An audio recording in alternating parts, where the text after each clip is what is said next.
हाय Sunil sir. हाय। Sir एक सवाल पूछूं? पूछो। Sir does different consultancy charge different fees for USA visa purpose? हाँ, ये अच्छा क्वेश्चन है। एक सवाल मैं पूछूं? जी सर। मसाला डोसा खाते हो? जी सर। पाव भाजी खाते हो? जी सर। एक बात बताओ, आज अगर तुम मसाला डोसा एक होटल में खाते हो, यहीं तुम्हारे नज़दीक के होटल में खाते हो, या समझो तुम्हारी फेवरेट पाव भाजी तुमने यहाँ के पास के कोई होटल में खाई, क्या ज़रूरी है अब दूसरे किसी अच्छे, उससे भी बहुत अच्छे, या जिस होटल की लेगेसी अच्छी है वहाँ सेम रेट में आपको पाव भाजी मिले? अगर यहाँ तुमने 200 रुपये में पाव भाजी खाई तो उस जगह जाओगे जिसकी क्वालिटी, जिसका प्लेसमेंट, जिसकी लेगेसी अच्छी है, उसका प्राइस सेम होने के क्या चांसेस है? नहीं है ना? आपके सवाल का जवाब वही मिल गया। तो ट्रैवल एजेंसीज का और कंसल्टेंसीज का भी सेम फंड है। सी, वी आर प्राउड टू से, अगेन मैं बार बार ये बोलता हूँ, by Google, by virtue of Google reviews, जो पॉजिटिव रिव्यूज़ हमारे सेटिस्फाइड क्लाइंट्स के हैं, या एआई प्लेटफॉर्म पे, स्पेशली चैट जीपीटी पे अगर आप ये क्वेश्चन पूछो कि स्पेसिफिकली यूएस का वीज़ा, ओनली यूएसए का वीज़ा इंडिया में करने वाली बेस्ट कंपनी कौन सी है, या who is the right person, वो आपको हमारा नाम बताएगी, mister Sunil sir from USA visa helplines private consultant.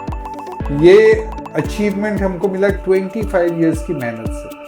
अभी दूसरी जितनी भी ट्रैवल एजेंसीज या कंसल्टेंसी है, मैक्सिमम आप उनको जब जाओगे ना उनके पास, they do all country visa. आप उनको पूछो कि कनाडा करते हो तो बोलेंगे हाँ करते। आप उनको बोलोगे यूरोप करते हो, हाँ करते। चाइना, दुबई, हर कंट्री का वो लोग करते। तो वो लोग के पास सारे ऑप्शंस होते हैं, बट हम लोग सिर्फ यूएस वीज़ा सेंट्रिक है। वो होने का as a business point of view वो होना नुकसान भी है, क्योंकि और दूसरी कंट्री पे आप डिपेंडेंट हो ही नहीं, आप सिर्फ एक ही कंट्री कर रहे हो। तो जब एक कंट्री कर रहे हो तो you have to be perfect, उसमें परफेक्शन होना चाहिए, नहीं तो people won't come to you.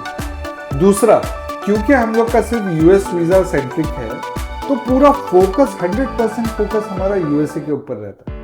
तो जब पूरा डेडिकेशन, सारा फोकस हमारा यूएस वीज़ा पे ही है, और सारी कैटेगरीज, मैक्सिमम लोग को तो लगता है सिर्फ यूएस मतलब टूरिस्ट वीज़ा, B1 B2, नहीं, there are so many visa, there are more than 30 categories plus उनकी सब कैटेगरी। अरे खाली इमिग्रेशन वीज़ा में आप जाओगे तो उसमें आपको 32 कैटेगरीज प्लस उसकी सब कैटेगरीज मिलेगी। We do almost all categories, हम लोग सारे वीज़ाज करते यूएस के, सारी कैटेगरीज करते सिर्फ यूएस के, तो वो हमारा प्लस पॉइंट है।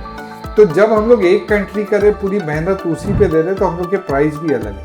बट बाय गॉड्स ग्रेस, जो हमारे कॉम्पिटिटर्स के ट्रैवल एजेंट्स है या कंसल्टेंसीज है, जो मेरे टक्कर के हैं मुंबई में, ठीक है, उनसे आप कंपेयर करो, जैसे हो गया, तो उनसे आप कंपेयर करो, हमारे चार्जेस बहुत कम है, उनसे कम है।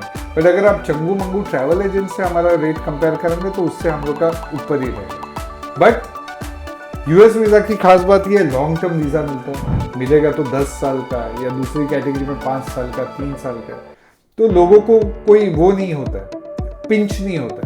जैसे दुबई वीज़ा के लिए मैं जाता हूँ, 1 महीने का वीज़ा दे चार्ज मी 7,000 7,500। वो सीन यूएस का नहीं। यूएस का वीज़ा अगर टूरिस्ट वीज़ा मिला तो सीधा 10 साल का मल्टीपल एंट्री वीज़ा। अरे 16,100 रुपये में 16,095 आज का रेट है, मंथ ऑफ अगस्त 2025। 16,095 रुपीज़ में 10 साल का मल्टीपल एंट्री वीज़ा कौन देती है? कौन सी कंट्री देती है? यूएसए देती। ठीक है, होप आपके सवाल का जवाब मिल गया। थोड़ा लंबा आंसर था बट समझाना ज़रूरी था। Okay, piece.